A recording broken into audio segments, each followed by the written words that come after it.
తీసుకురావాల్సి వచ్చింది. మొదట మేము ప్రశ్నించిన దానిలో కూడా మొదట ఇచ్చినటువంటి పోలీస్ అనాలిసిస్ వారి యొక్క ప్రెస్ మీట్ ద్వారా చెప్పిన అంశాల్లో ఎక్కడా కూడా ఆల్కహాల్ గురించి మెన్షన్ లేదు. వారు చూపించిన విజువల్స్లో తాగి వెళ్ళినట్టు లేరు. ఆ విజువల్స్ గురించి అడిగితే అవి వైరల్ అవుతున్న వాటితో మాకు సంబంధం లేదు, మేము ఇచ్చినవే అఫీషియల్ అని చెప్పారు. వైరల్ అవుతున్న విజువల్స్లో తాగినట్టు అక్కడెక్కడో కొన్నట్టు వచ్చినాయి అనే అంశాలు వచ్చాయి. ఇది తరువాత ఒక నేరేటివ్ని బిల్డ్ చేయడానికి, ఒక స్టోరీని బిల్డ్ చేయడానికి ఆల్కహాల్ని వాడుకున్నారా అన్న అనుమానం ఏదైతే ప్రజల్లో ఉందో అది మరింత బలపడే విధంగా ఈ పోస్ట్ మార్టం రిపోర్ట్ వస్తుంది.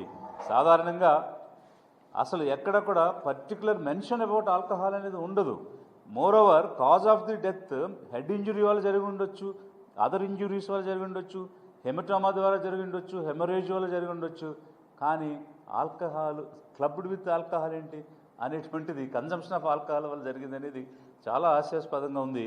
ఇది పనిగట్టుకుని రాసినట్టుగా కనిపిస్తుంది అనేది మొదటి అంశం. అయితే ఇక రెండవది ఏంటంటే ఈ ఫేస్ మీద ఇంజురీస్ ఉన్నాయి. మరి ఈ ఫేస్ మీద ఇంజురీస్ అనేటువంటివి ఈ రిపోర్ట్లో వచ్చాయి. వీటికి సంబంధించి ఇప్పుడు పోలీస్ ఆఫీసర్ ఇచ్చినటువంటి నరేషన్ ఏమిటంటే, ఇలా వెళ్ళి పడినప్పుడు రాళ్ళకు గుద్దుకోవడం జరిగింది ముఖం, అందుకే ముఖం మీద ఇంజురీస్ వచ్చాయి అన్నాడు.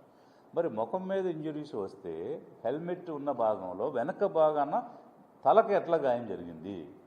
ఇది ఒక క్వశ్చన్ ఆన్సర్ చేయలేదు. మరి బోత్ సైడ్స్ ఎట్లా జరిగినాయి? వెళ్ళి బొక్కబారులుగా పడిన వ్యక్తి మీద మోటార్ బైక్ తిరగేసి వెల్లకెళ్ళ పడుకున్న వ్యక్తి మీద మోటార్ బైక్ ఎట్లా వచ్చి పడింది? సో ఇప్పుడు మనము ఫిజిక్స్ వైపు ఆలోచించినా కూడా ఈ వెలాసిటీతో వెళ్తున్న వెహికల్ సడన్గా గుద్దుకున్నప్పుడు దాని మీద కూర్చున్న వ్యక్తి ఎగిరిపడేటువంటి అవకాశం ఉంటుంది. సో ఎగిరిపడిన వ్యక్తి బోర్లుగా పడి మళ్ళీ అతను ఇలా తిరగబడిన తర్వాత అప్పటి వరకు వెయిట్ చేసి అప్పుడు వచ్చి బైక్ పడిందా? సో ఇది చాలా హాస్యాస్పదంగాను ఆశ్చర్యకరంగాను అనిపిస్తుంది. ఈ డౌట్స్ ఎక్కడ కూడా తీరడం లేదు. మరి అదొక వైపు అయితే ఈ మల్టిపుల్ ఫ్రాక్చర్స్, ఇప్పుడు ఈ లోయర్ జా కానీ లెఫ్ట్ సైడ్ ఉన్నటువంటి జా బోన్స్ కానీ చూస్తే వాటిని మనం మామూలుగా మ్యాండిబుల్ బోన్, మ్యాగ్జిల్లా బోన్ అని అంటాము.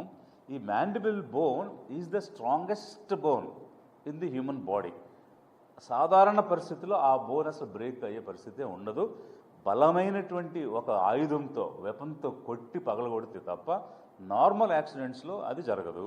సో ఇదొక అంశం. అయితే ఒక కామన్ సెన్స్ నేను మాట్లాడుతున్నాను. అది ఏంటంటే, సపోజ్ ఇప్పుడు నాకు ఒక దోమ లాంటిది వచ్చింది, రాగానే తెలియకుండానే నేను ప్రెస్ మీట్లో ఉన్నా నా రిఫ్లెక్సెస్ ఏం చేసినాయి, నా చేతితో ఆ దోమను కొట్టడం, కళ్ళు మూయటం జరిగింది. అంటే ఏదైనా కళ్ళ ముందుకు వచ్చినా, లేదు ఎక్కడైనా మనం గుద్దుకుంటున్నాం అని అనిపించినా రిఫ్లెక్సెస్ ఉంటాయి న్యాచురల్లీ. చిన్న పిల్లవాడు మాటలు కూడా రాని వ్యక్తికి ఏదైనా తగిలితే ఆటోమేటిక్గా రిఫ్లెక్సెస్ అనేవి చేతులు అడ్డం పెట్టుకోవడం అనేది జరుగుద్ది. అలాంటిది మనిషి ఎగిరి పడుతున్నప్పుడు ఖచ్చితంగా చేతులు అడ్డం పెట్టుకునేటువంటి న్యాచురల్ రిఫ్లెక్సెస్ ఉంటాయి. ఎనీ యాక్సిడెంట్ మొట్టమొదట దెబ్బ తగిలేది చేతులకి. మొదట బ్రేక్ అయ్యేటువంటి బోన్స్ ఈ hand bones, four arm bones, shoulder bones, ఇట్లాంటివి ముందు బ్రేక్ అవుతాయి. ఇవేవి బ్రేక్ అవ్వకుండా డైరెక్ట్గా, అంటే ఎలా వెళ్ళి గుద్దుకుంటుంటే ఒక కాస్మోనాట్ లాగా ఎలా వెళ్ళిపోయి ముఖాన్ని గుద్దేసుకున్నట్టు, ఆ ముఖానికే ఈ బ్రేక్స్ అన్నీ వచ్చినట్టు, ద స్ట్రాంగెస్ట్ బోన్ బ్రేక్ అయిపోయినట్టు, ఈ రకమైనటువంటి స్టోరీ అల్లినట్టే అనిపిస్తుందని ప్రజలందరూ అనుకుంటున్నారు. అదే అభిప్రాయం పదే నా దృష్టి కూడా తీసుకొస్తూ ఉన్నారు. కాబట్టి ఈ మల్టిపుల్ ఇంజురీస్ని జరిగినటువంటి పరిస్థితిలో మరి ముఖమంతా ఛిద్రమైపోయింది, పెదవులు కట్ అయిపోయినాయి, స్ట్రాంగెస్ట్ బోన్ పగిలిపోయింది, మ్యాగ్జిల్లా పగిలిపోయింది, హెడ్ బోన్స్ పగిలిపోయినాయి. కానీ ముఖానికి పెట్టుకున్న మాస్క్ చెక్కు చెదరకుండా పక్కన పెట్టబడి ఉంది. కళ్ళకు పెట్టుకున్న కళ్ళజోడు చిన్న స్క్రాచ్ కూడా లేదు. తల పగిలిపోయి రక్తస్రావం జరిగిపోయింది అనేటువంటి రిపోర్ట్ ఈరోజు వచ్చింది. హెమటోమా ఉంది, హెమరేజ్ ఉందనేటువంటి రిపోర్ట్ వచ్చింది. ఆ రక్తస్రావం వల్లే ప్రాణం ఆగిపోయింది అనేటువంటిది కూడా వచ్చింది. అలాంటి పరిస్థితుల్లో హెల్మెట్ మీద చిన్న స్క్రాచ్ కానీ చొట్ట కానీ ఏమీ లేదు, యాజ్ ఇట్ ఈజ్గా ఉంది, అక్కడ పెట్టినట్టుగానే ఉంది.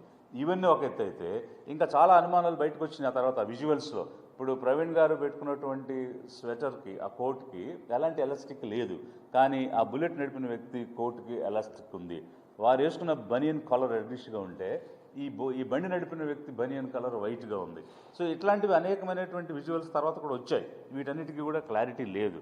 ఇదంతా ఒకవైపు జరుగుతూ ఉంటే మరి ఎప్పుడు జరిగింది ఈ డెత్ అన్న విషయాన్ని ఫస్ట్ రిపోర్ట్లో, ప్రిలిమినరీ రిపోర్ట్లో కానీ ఫైనల్ రిపోర్ట్లో కానీ చెప్పలేదు.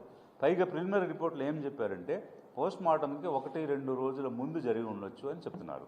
ఇప్పుడు రిగర్ మార్టిస్ అనేటువంటిది ఒక ప్రాసెస్ ఉంది. ఏమిటి అని అంటే మనిషి చనిపోయిన తర్వాత, అంటే ఎనీ లివింగ్ ఆర్గానిజం చనిపోయిన తర్వాత రిగర్ మార్టిస్ అనే ప్రాసెస్ ఇనిషియేట్ అవుతుంది. అంటే అన్నీ కూడా స్టిఫ్ అయిపోవటం అనేటువంటి జరుగుతుంది. ఆ స్టిఫ్ అయిపోయినటువంటి ఆ ప్రాసెస్ని బట్టి ఎన్ని గంటల ముందు ప్రాణం పోయింది అనేటువంటి దాన్ని వీరు క్యాలిక్యులేట్ చేసి చెప్తారు. అట్లాంటిది ఏం చెప్పకుండా 1 రోజు కానీ 2 రోజులు కానీ 3 రోజులు కానీ అని ఎంత వేగ్గా డాక్టర్స్ ఏ రకంగా ఈ రిపోర్ట్ ఇస్తారు అనేటువంటిది ఒక బలమైనటువంటి అనుమానానికి దారితీసేటువంటి పరిస్థితి కనిపిస్తూ ఉంది. అదేవిధంగా అన్ని ఆర్గాన్స్, ఇంటర్నల్ ఆర్గాన్స్ అన్నీ బాగున్నాయి. లివర్ బాగుంది, స్ప్లీన్ బాగుంది, లంగ్స్ బాగున్నాయి, హార్ట్ బాగుంది, ఇలా అన్ని ఆర్గాన్స్ కూడా బాగానే ఉన్నాయి. ఎక్కడ కూడా ఏది దెబ్బతినలేదు. కానీ మరి ఇంత డ్రంకర్డ్ అయ్యి ఉంటే మొట్టమొదట తాగుబోతులకి ఎఫెక్ట్ అవ్వాల్సిన లివర్ కదా. మరి లివర్లో ఒక చిన్న ప్రాబ్లం కూడా ఐడెంటిఫై చేసినట్టు ప్రిలిమినరీ రిపోర్ట్లు కానీ ఫైనల్ రిపోర్ట్లు కానీ చెప్పలేదు. అంటే ఎందుకు ఈ విధంగా చేయాల్సి వస్తుంది? అంతేకాకుండా ఇప్పుడు నిన్న క్యాండిల్స్ పెడదామని ఎక్స్ పార్లమెంటేరియన్ హర్ష్ కుమార్ గారు ఒక పిలుపునిచ్చినప్పుడు చాలామంది అక్కడ వెళ్ళటం జరిగింది. అయితే అదేమి ర్యాలీ కాదు, ఒక పబ్లిక్ మీటింగ్ కాదు.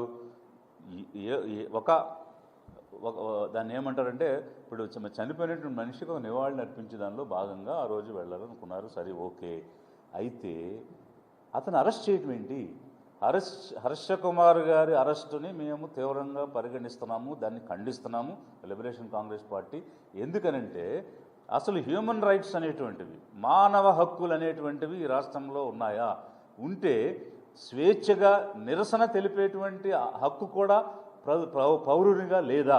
ఒక 10 years పార్లమెంటేరియన్గా ఉన్నటువంటి వ్యక్తిని 5 గంటల సేపు అరెస్ట్ చేసి పిచ్చిగా ఈ పక్క నుంచి ఆ పక్క నుంచి రాజనగరం, అక్కడి నుంచి వేమగిరి, మళ్ళీ రాజనగరం, లేకపోతే బెక్కవోలు సిటీ ఇలా తీసుకెళ్ళి నిర్మానుష్య ప్రదేశానికి తీసుకెళ్ళి అక్కడ పెట్టేసి అలా మానసికంగా వేధించడం ఏమిటి? అంత వయసు ఉన్నటువంటి వ్యక్తిని, ఒక పార్లమెంటేరియన్ ఉన్నటువంటి వ్యక్తిని అలా వేధించడం ఏమిటి? ప్రివెంటివ్ డిటెన్షన్ అనేటువంటి దానికి కూడా ఒక పద్ధతి ఉంటుంది కదా. 144 సెక్షన్ ఉంది. ప్రివెంటివ్ కస్టడీ తీసుకోవాలని మీరు ఆలోచన అనుకుంటే తీసుకునే దానికి ఒక విధానం ఉంది, ఒక పద్ధతి ఉంది, గౌరవంగా చూడటం అనేటువంటిది ఉంది. ఒక క్రిమినల్ని ట్రీట్ చేసినట్టుగా, అంతేకాకుండా భయభ్రాంతులు గురి చేసినట్టుగా చేస్తే అది మానవ హక్కుల ఉల్లంఘనే. ఈ మానవ హక్కుల ఉల్లంఘన అనేది మన రాష్ట్రంలో జరిగే కొలది ఇది హత్యేమో అనే అనుమానం మరింత బలపడే విధంగా మీ చర్యలు కనిపిస్తున్నాయి. ఎందుకనంటే ఒకవైపు పాస్టర్స్ నోరు విప్పి మాట్లాడలేకుండా భయపెట్టేస్తున్నారు, వాళ్ళకి నోటీసులు ఇస్తున్నారు. చాలామంది నా దృష్టికి తీసుకొచ్చి మేము చెప్పాలంటే భయపడుతున్నాము, మమ్మల్ని భయపెట్టేశారు, మేము నోరు ఇప్పలేకపోతున్నాం, మేము భయభ్రాంతులకు గురవుతున్నాం అనేటువంటిది ఒకవైపు చెప్తూ ఉన్నారు. మరొక వైపు ఒక ఎక్స్ ఎంపీని ఈ విధంగా మీరు ఇల్ట్రీట్ చేసి మానవ హక్కుల ఉల్లంఘన చేస్తే ఇక జనం ఏమనుకోవాలి అంటే ఇందులో ఏదో ఉంది, ఎక్కడిది బయటకు వస్తుందో, ఎక్కడ తప్పు బయటపడిపోతుందో, ఎవరు ద్రోహులు అనేటువంటి విషయం కనిపెట్టేస్తారేమో అన్న దాని గురించి ఉలిక్కి పడుతుందా ప్రభుత్వం అనే అనుమానాలు కలుగుతున్నది మీరు చేసినటువంటి ప్రవర్తన వల్ల, ఉల్లంఘన వల్ల. It's states responsibility to protect the human rights and the fundamental rights of every citizen living in this state. అలాంటి సిచ్యువేషన్లో ఒకవైపు హక్కుల ఉల్లంఘన జరిగింది అనేటువంటిది చెప్తూ ఉంటే మరొక వైపు ఈ అనుమానాలను తీర్చుకో